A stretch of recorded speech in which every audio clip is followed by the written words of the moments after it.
Welcome to the Happiness Matters podcast, where we'll explore happiness at work and show you how to coach yourself to be happier there and more successful too, no matter what.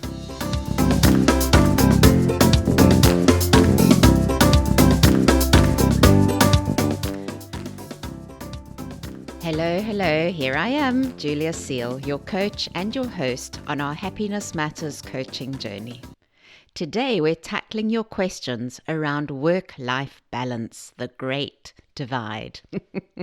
We'll look at various aspects of the conversations around the distinction between work and life, as well as the idea of balance, and then we'll take out what's useful to us, to our own happiness and success. And as usual, I'll bring a coach's perspective to the whole thing, which you can take into your week to consider as you practice coaching yourself.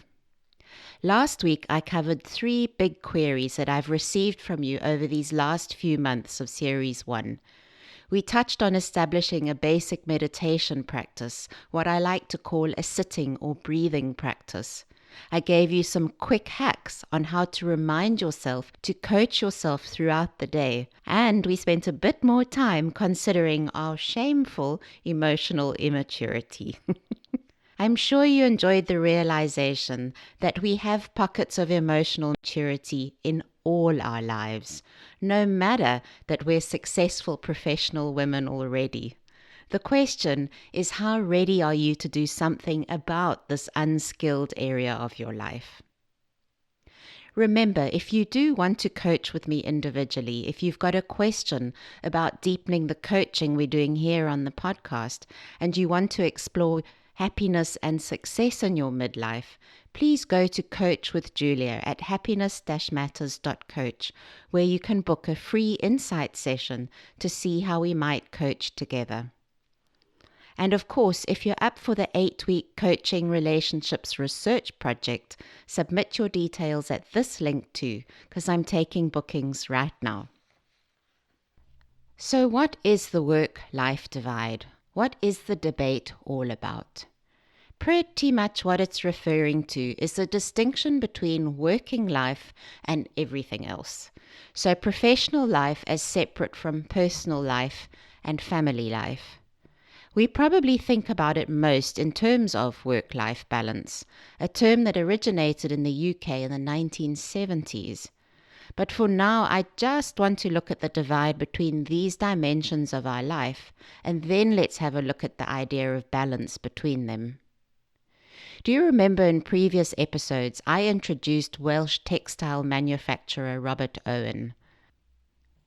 In the mid-1800s, right in the middle of the Industrial Revolution in the West, Owen led efforts to improve factory working conditions, including the development of the early trade union movement and supporting proper regulation of child labor. And he came up with this slogan for his own factory workers: 8 hours labor, 8 hours recreation, 8 hours rest. Years later, in 1904, an international call went out to all Social Democratic Party organizations and trade unions to demonstrate energetically on the 1st of May for the legal establishment of the 8-hour day, and ultimately to establish a culture of human and worker rights, ensuring these rights are enshrined in international and national law. This slogan, 8 hours labor, 8 hours recreation, 8 hours rest, has influenced how we have created our world, the way we think about work and leisure, the concept of the work-life divide, our views on work-life balance, 8 hours, 8 hours, 8 hours. Since then, legally established workers' rights have been instituted over the years across the world with varying degrees of success. The right to paid leave, maternity leave, paternity leave, gender equal pay, flexi time. And the difference between countries seems to be the strength of their trade unions.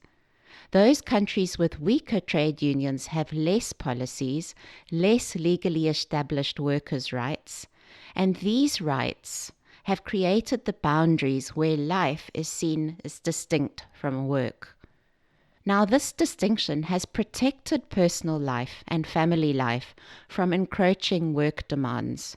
Remember, at the start of the first industrial revolution in Europe, people worked 16 hours a day, 6 days a week, and Sunday was off limits, so you could go to church. Now, the Eurozone has a better established legal work-life balance framework, especially for parental leave and the non-discrimination of part-time workers than the United States. The Happiness Gap study, published in 2016, describes the happiness parenting gap and shows us just how profoundly this work-life divide can impact us. The study, and others since then, describes how, regardless of what country you live in and what stage of life you might be at, having kids makes you significantly less happy compared to people who don't have kids. Now bear with me on this one. It goes on to indicate that North American parents are especially miserable on this front, posting the largest gap of 13% in a group of 22 developed countries. And the researchers looked at what impact policies such as paid sick leave and vacation leave and subsidized childcare can have on closing that gap. It was 100%. The researchers said, as social scientists, we rarely completely explain anything. But in this case, we completely explain the happiness parenting gap. In countries with the strongest family-friendly policy packages, the parental deficit in happiness was completely eliminated, accomplished by raising parents' happiness rather than lowering non-parents' happiness. Another example, France has established the El Khomri law, or the right to disconnect, to uphold the rights of employees to disconnect from work emails, mobile calls, and messages outside of office hours, as has Italy and the Philippines. And another, in the UK last year, the Labour Party proposed their menopause at work policy, where employers would be obliged to offer flexible hours to women experiencing menopause. So while we've got some established legal boundaries between work and life in some countries, so much of our 8 hours rest and 8 hours recreation run the risk of encroaching work demands. This year, with the COVID-19 pandemic running rife across the world, these boundaries are blurring still further as we work from home. A double-edged sword, as while we have our colleagues and our bosses now zooming into the privacy of our kitchens and our bedrooms, while our kids pull at our legs under the table, we're still able to be productive, keeping our organizations afloat and running through lockdown and protecting our earnings. While we can clearly see the benefits and pitfalls of creating a distinction between work and life, 8 hours, 8 hours, 8 hours, the separation of the two has led to something else we might want to consider, called the ideal worker archetype. A study from Stanford University describes the origins of the ideal worker. Created at first from productivity norms in factories, this was the white-collar worker of the early 1900s. By the 1950s, this was embodied by a white, middle-class family man with a stay-at-home spouse. The ideal worker is able to compartmentalize their day, setting aside uninterrupted work time and devoted single-mindedly to the good of the employer, not subject to personal distractions from family or other responsibilities. Nowadays, according to a current, as in published last month, Harvard Business Review article, it's an employee who is wholly devoted to their job and available 24 hours a day, 365 days a year, every year of their career. Now let's consider our own happiness and success, our own self-coaching. What if we stopped talking about the divide between work and life? What if we decided that for us this was no longer a useful narrative in our happiness and success? Consider spillage, where one bleeds into the other, and not just our iPhones or our recent work from home and lockdown. Stress is our best example of spillage, where we're unable to conform to the ideal worker archetype. How many of you have gone through a traumatic divorce or a death and had to go to work and show up motivated and enthusiastic? How many of you have a presentation that keeps you lying awake at night, or a crisis deadline that sees you snapping at your husband? Separating ourselves like the ideal worker is just not possible. What about Gallup's employee engagement survey that we spoke about in episode 1.39? Question 10. Do you have a best friend at work? Not a good friend, a best friend. And how essential this is to high engagement levels, highly productive work groups, and its positive effect on the company's bottom line. And according to Gallup, if this was improved to 60%, so if 6 out of 10 of us had a best friend at work, companies would have 36% fewer safety incidents, 7% more engaged customers, and 12% higher profits. We're whole beings, we're multi-dimensional. And as Jon Kabat-Zinn says, the creator of the Mind-Body Stress Reduction Program, wherever you go, there you are. So if we changed this narrative and decided instead to think, wherever I go, there I am, there is no divide between work and life. I cannot separate who I am at work from who I am at home. And so the questions for us all to consider in our self-coaching are, how would you lead differently? How would you run your own life differently? What would your self-care look like?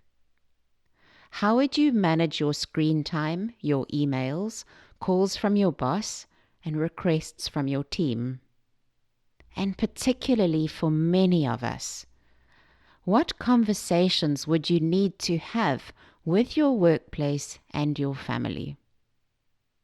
Where does the power lie when it comes to defining your own artisanal happiness, your happiness success formula? You could ask yourself the same questions when it comes to the next area we're going to consider. Not just the work-life divide, but work-life balance. So not only are these interlinked parts of our life supposed to be compartmentalized, but they should also be perfectly balanced. So work-life balance can be defined as a state of equilibrium in which demands of personal life, professional life, and family life are equal. But if we're seeing ourselves as whole beings and multi-dimensional, and we believe that wherever you go, there you are, is this even useful to us? Aren't we taking the idea of the ideal worker and imposing it on ourselves, creating our own new ideal where all dimensions of our lives should be in perfect balance? We've just upped the game for ourselves. Consider balance for a moment. Think of the scales that our mums used in the kitchen, the ones with weights that you used to carefully measure cake ingredients. Think back to the precision of measurement, teaspoon by teaspoon of flour or sugar, to get the scale to balance perfectly. Or consider the well-known Wheel of Life Balance Assessment tool that I introduced in episode 1.38. It's a visual representation of your view on your current life balance mapped on a circle, with each aspect of your life represented by a wheel spoke: work, physical, spiritual, family, social. I'll put some links in the show notes if you haven't used the wheel before. If all areas in your life are balanced, then the wheel of your life runs smoothly. But if one or more areas are out of balance, then your wheel gives for an uncomfortable, bumpy ride, perhaps even dangerous or completely non-functioning. Now think about it. What's a useful and much used coaching tool to view your life as a whole can also become your own instrument of emotional torture and suffering, torturing yourself with the thoughts that I should be able to create perfect balance between these dimensions all the time. When you think things like, I should be more balanced in my life.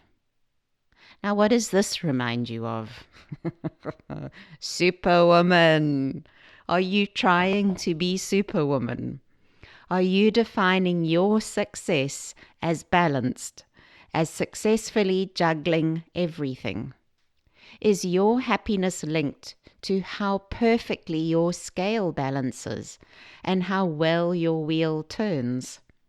Since most of us grew up in the 1980s, we'll know all about the ideal of Superwoman and what's now been identified as the Superwoman complex.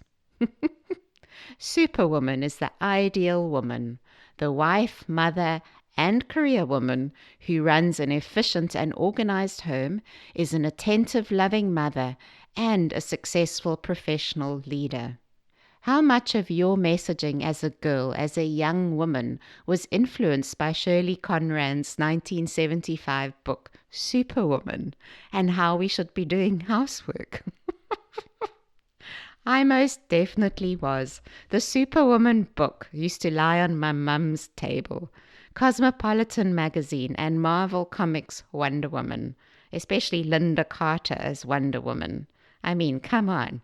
I can do it all, have it all, be it all, in perfect balance, all the time.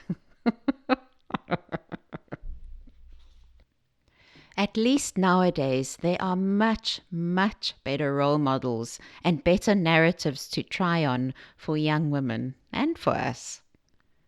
Again, let's consider our own happiness and success, our own self-coaching, by expanding the earlier questions. How much emotional pain in your life are you creating as you pursue this elusive balance? Can you give up the I should conversation that you're having with yourself at this level of perfection? Truly, my friends, what if we stopped talking about balance between work and life, in the same way that we might give up talking about the divide between work and life? What if this was no longer a useful narrative in our happiness and success?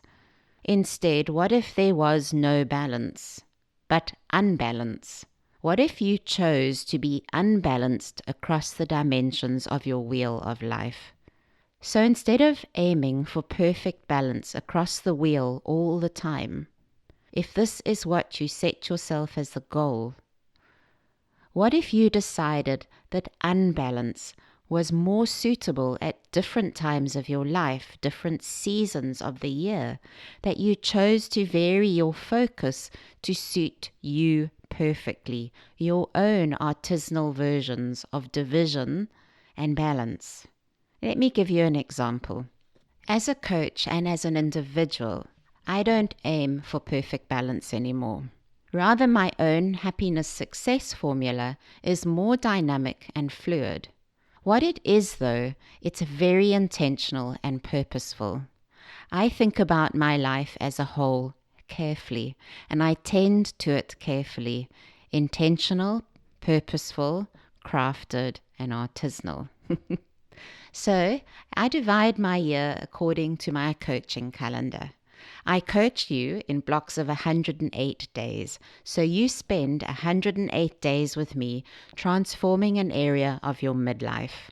We could be coaching on your relationships with others, or your relationship with yourself, or your relationship with your work. Now, within these 108-day blocks, I follow my own happiness success formula.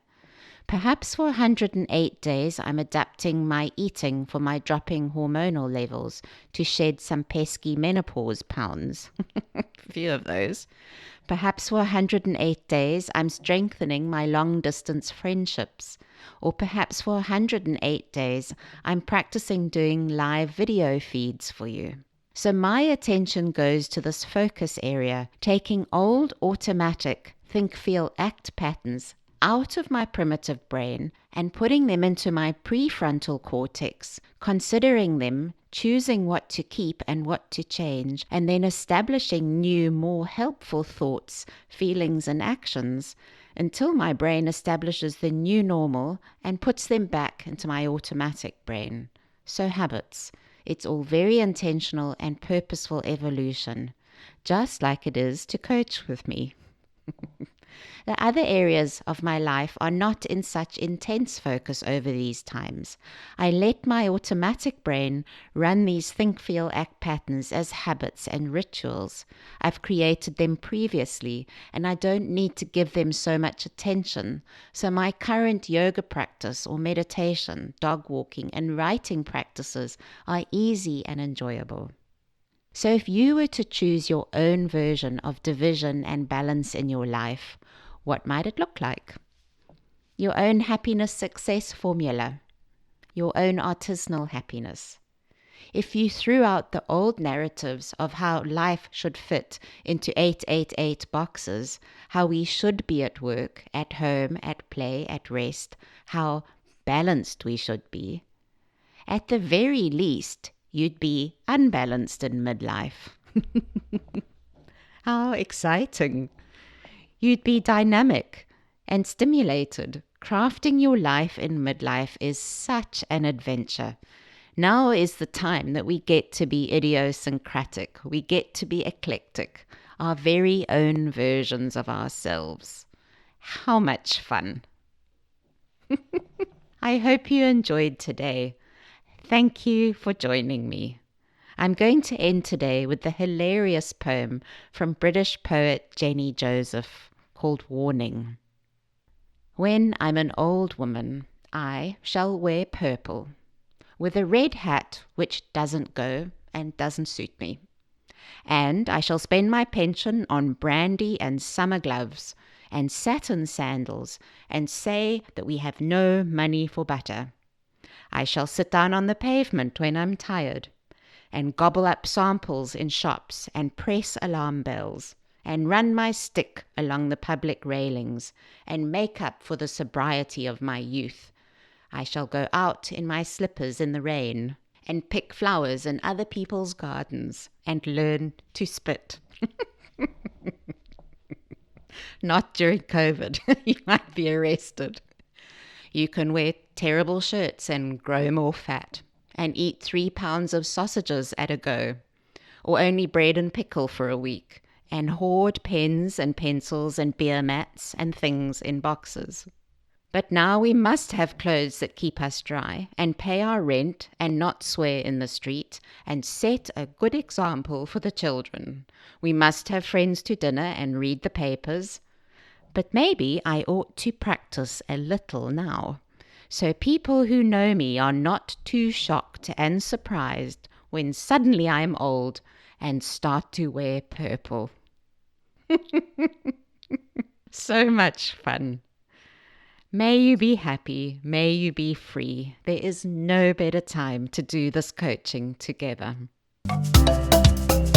Bye for now from a chilly Cape morning. So cold there must be snow up in our high mountains.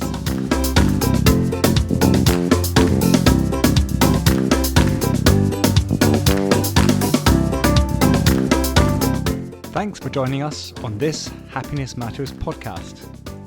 Do join us again here next week on Tuesday. You can subscribe to this series at Apple Podcasts on iTunes, or you can sign up for it on our website, Happiness-Matters.coach. That's Happiness-Matters.coach.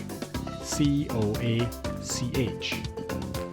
Also, you can join our conversation on Facebook by following us there. Our Facebook page is also Happiness-Matters.coach.